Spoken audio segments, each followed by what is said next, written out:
Welcome back to Sledgehammer Horror, guys. I'm Ashley Sledge, and let's talk horror.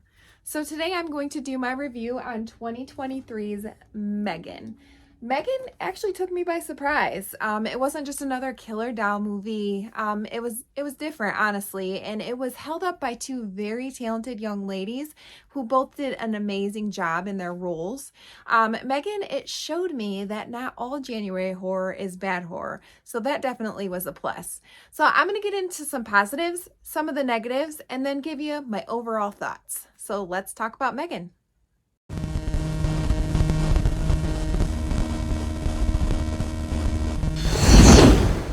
All right, guys, so let's talk about the positives of M3Gan. The beginning commercial, when M3Gan starts, it's very dark. I'm smiling, but watching it, I was just like, okay, wow, that's super dark. Like thinking about your pet's always gonna die. Why don't you get a pet that will never leave you? But she got old and died, now I'm alone again. Hey, sweetie. Very dark. I like it though. Acting, Katie, Violet McGraw, she did a fantastic job. There's a certain scene in particular that I want to talk about during the presentation, and she is crying and she's talking about how she doesn't want to forget her mom. You feel that emotion, and she did such a phenomenal job. It makes you feel. She did great. Also, the relationship between Katie and Aunt Gemma. At first, it's like Gemma doesn't know how to be a parent. She's super just kind of pushes her away, and then realizes that she needs to try to find a way to relate to Katie.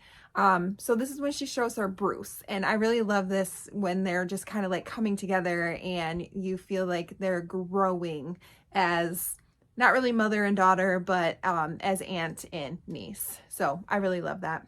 So speaking of actors, Gemma, Allison Williams, she's a great actress. A lot of touching moments with her. One in particular is when she finally tells Katie, like, you shouldn't feel okay. You've been through so much. And M3Gan, she's just a distraction from your feelings. Like you're just pushing those feelings aside. And I don't know that that'll ever go away, but we'll get through this together.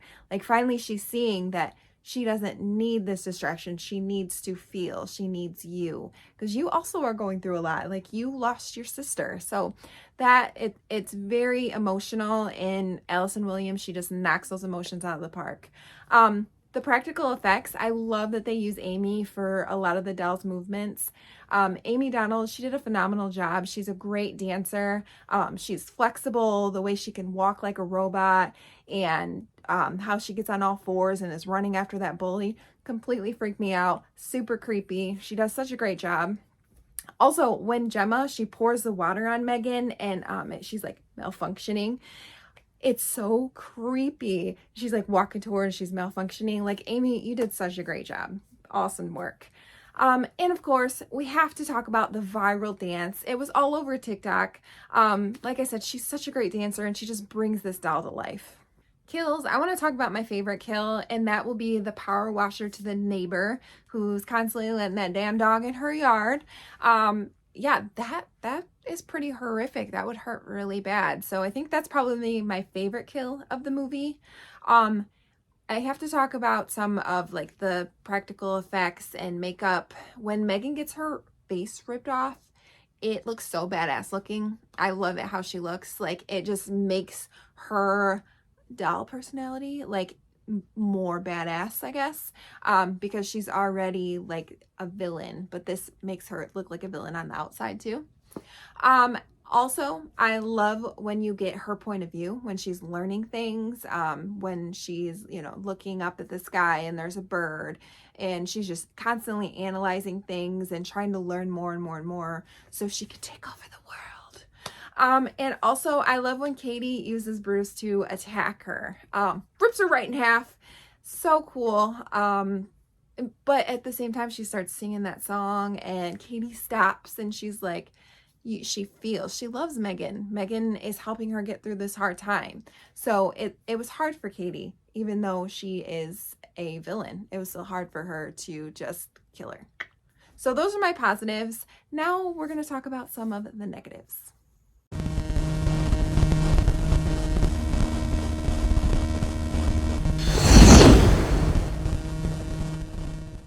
Okay, guys, so let's get into some of the negatives. Let's talk about Aunt Gemma's look into parenting. Megan, she does the little things like reminds her to wash her hands, listens to her stories so Aunt Gemma doesn't have to. Her punchline is, Megan takes care of the little things so you can worry about the things that really matter. Aunt Gemma, Katie really matters. Her stories really matter. Talking to her about the things that she needs to, to remember matters. You do figure this out, but it takes you a bit. And plot purposes, I get it. But the look into parenting, and it's a negative for me. Also, she acts like if Katie didn't want to do the presentation, that she didn't have to, but she really did have to. You know that, Aunt Gemma. Like, that was all that mattered to you at that point, was Megan and getting her pushed out into the world so you could be famous for it. So that sucks too. But of course, you figure that out too, that Megan isn't who matters.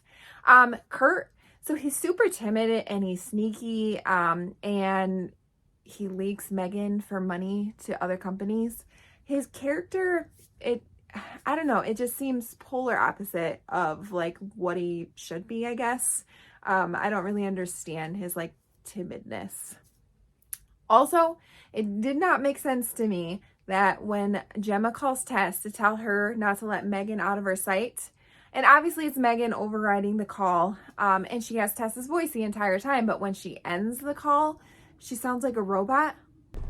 Whatever you say, Gem. You're the boss. What? Why? Why do you do that? Just to put that in her ear, to show you that it's really her? Why not just use Tess's voice the entire time? I get it. I'm reaching, guys. I'm reaching.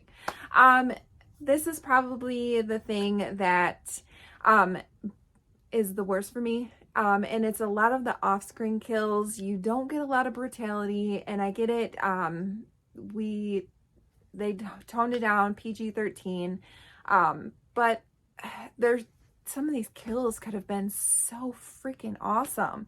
And they either cut away or you just get very little, and that really bums me out because you know how I love it, the gore and the brutality. Megan could be a badass. So that's probably my biggest negative. So now that I've gotten through the negatives, let's talk about our overall thoughts on Megan.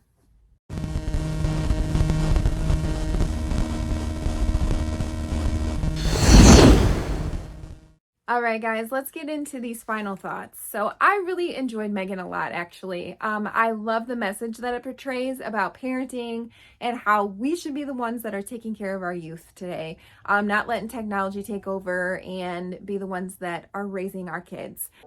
You are all that matters to me now. We should be the ones that are listening to their stories and telling them that their feelings are validated. That's our job. So I love that. I'm going to give this movie a 4 out of 5. I love the actors. Like I said before, this is mostly young actors it's held up by. And they did such a phenomenal job. Our beautiful little friend, Amy Donald, she did such a great job. She's such a great little dancer. I just want to thank you so much for watching my review on Megan. And please let me know down in the comments some of your positives, some of your negatives. What did you think overall of Megan?